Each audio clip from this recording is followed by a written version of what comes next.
Alright guys, today I'm going to be showing you how to install a virtual machine on your Windows 10. Now I believe this has to be Windows 10 Home Pro Edition. What you want to do to find it is go down into your search bar and type Hyper-V.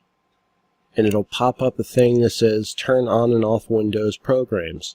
If you find it in there, turn it on, restart it, and then come back like I'm doing. I'm going to go to probably admin tools or something. Let me see.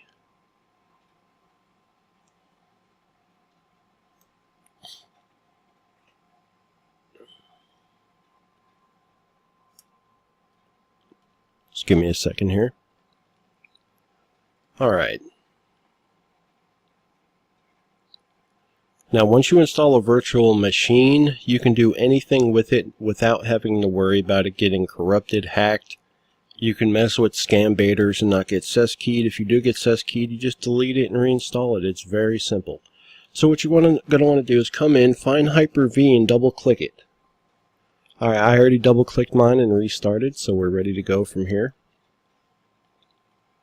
So now what you want to do is simply come down in the bottom and you're going to type Hyper-V, and it should open the Hyper-V Manager. I recorded this a couple days ago without voice, so I thought I'd do some voice audio on it today. So what you're going to want to do, see, I'm not doing it right here, but all you have to do is come down there and type Hyper-V, or you can go to Control Panel. Try to find it that way.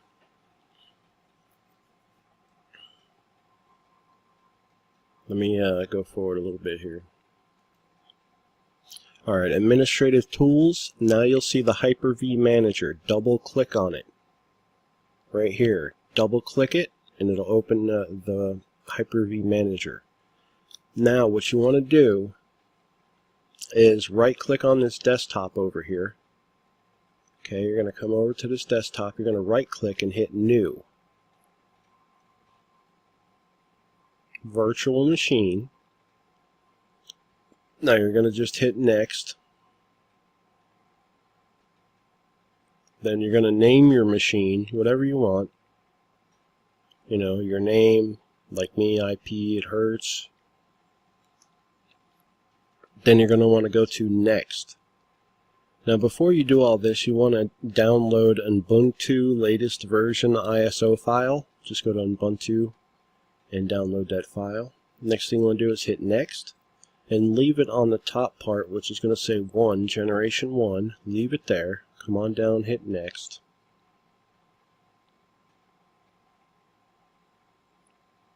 Alright, now this right here you can leave alone. Just go ahead and hit Next.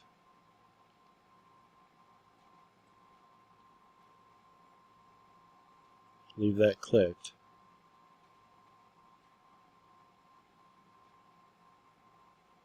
Now the reason I'm showing you this is because those of you that are interested in hacking, Linux is the place to be. Here you're going to want to go to, what is it, relay switch, generic relay switch? Yeah, default switch. I don't think I did the first time showing you, but you want to go to default switch. Hit Next. Now here's where it gets tricky. You want to click this right here, use an existing hard drive. Oh wait, you want to change the size right here to 20 gigabits. You don't need 127 gigs. So go ahead and change that to about 20 gigs.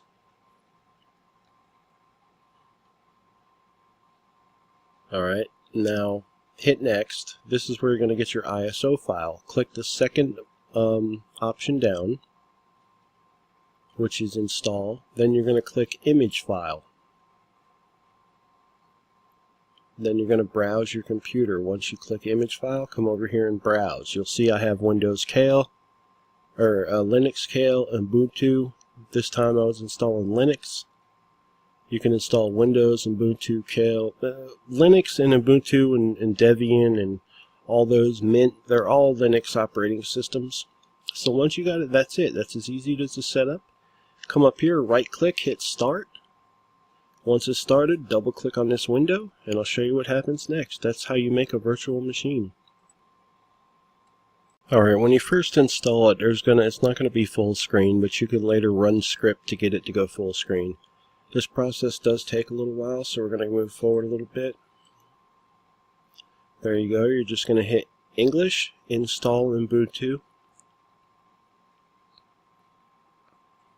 From there, you're going to hit download while installing, download updates while installing, hit continue.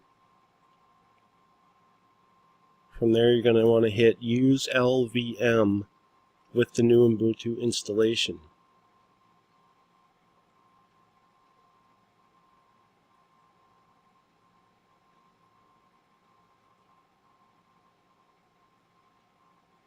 Hit install now. Now what you're simply going to do is sit back and wait a little while. Hit continue. That's okay, it's making a partition for you. Alright, go ahead and pick your location, your time zone. Yes, pick your country, English, United States. Now go ahead and fill out an account. Your name, your computer's name, pick a username and a password. Do not forget them. Once you do that, it's going to start installing. Now it takes a little bit to install, to copy the files, and to get them all done. Once that's done, it's going to ask you to log in with that username and password you used. Once you do, you are in. Now you'll see it load up. It might take a minute or two. And here it comes. Now when you first launch it, you might want to stop it and take a look at most of the generic Linux commands. What I did is I went online and looked up Linux commands and I saved them to a notepad.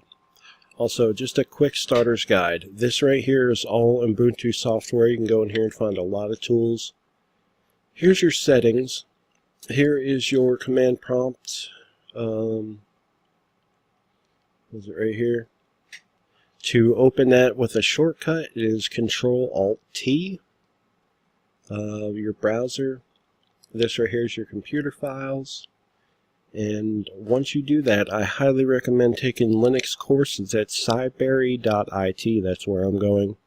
And because of the commands of Linux kernel are a lot different than Windows, no matter how proficient you are in Windows, there's going to be a learning curve getting used to it.